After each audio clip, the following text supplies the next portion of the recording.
സർക്കാരിനെ വീണ്ടും സമീപിച്ച വിവരം സെബിയെ അറിയിക്കാനും അദാനി കമ്പനി തയ്യാറായിട്ടില്ല.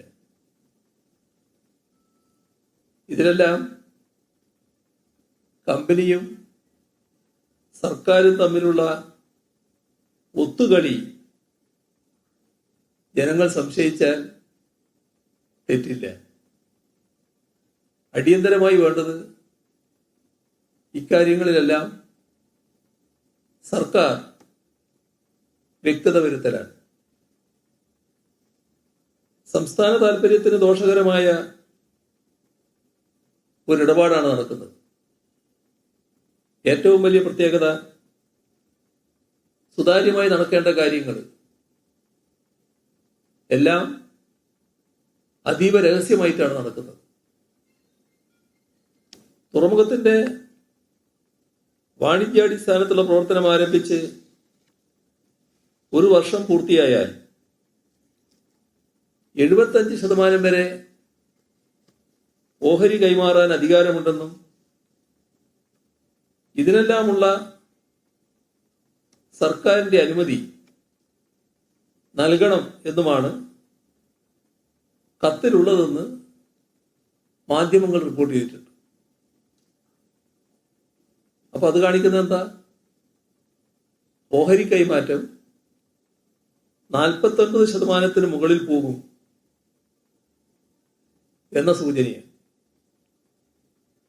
ഓഹരി കൈമാറ്റം ഉടമസ്ഥാവകാശത്തിന്റെ മാറ്റമായി, ഓണർഷിപ്പ് ചേഞ്ച്. ആ രീതിയിൽ മുന്നോട്ട് പോവുകയാണോ? ഏത് സാഹചര്യത്തിലും കൺസെഷൻ അഗ്രിമെന്റിന്റെ 5(3) പരിശോധിച്ചാൽ അങ്ങനെ കഴിയില്ല എന്ന് വ്യക്തമാണ്. എന്നാൽ ഫലപ്രദമായ നടപടി സ്വീകരിക്കേണ്ടത് സംസ്ഥാന സർക്കാരാണ്.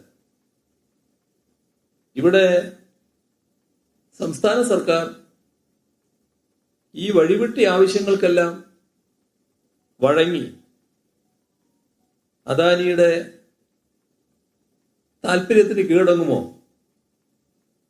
അതാണ് ഇനി അറിയാനുള്ളത്. സംസ്ഥാന സർക്കാരിന്റെ മുൻകൂർ അനുമതി തേടിയിട്ടില്ല. അതുകൊണ്ട് തന്നെ നിയമപരമായി നിലനിൽക്കാത്ത സെബിക്ക് നേരത്തെ നൽകിയ അപേക്ഷ പിൻവലിക്കാൻ അദാനി ഗ്രൂപ്പ് തയ്യാറായിട്ടില്ല.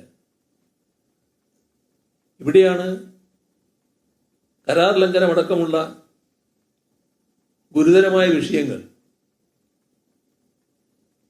നിലനിൽക്കുന്നത്. അപ്പോ സ്വാധീനത്തിനും സമ്മർദ്ദത്തിനും വഴങ്ങി കാര്യങ്ങൾ അദാനിയുടെ വഴിക്ക് നീങ്ങാതിരിക്കാനുള്ള ആർജവം സർക്കാർ കാണിക്കണം. നാടിന്റെ താല്പര്യം മുൻനിർത്തി സംസ്ഥാന ഉടമസ്ഥതയിൽ വിഴിഞ്ഞം പദ്ധതി മുന്നോട്ടു പോകുന്നതിന് തുടർന്നും മാധ്യമങ്ങളുടെ ഭാഗത്തു നിന്നും ജാഗ്രത ഉണ്ടാകുമെന്നും പ്രതീക്ഷിക്കുക. ഇത്രയാണ് ആമുഖമായി പറയാനുള്ളത്.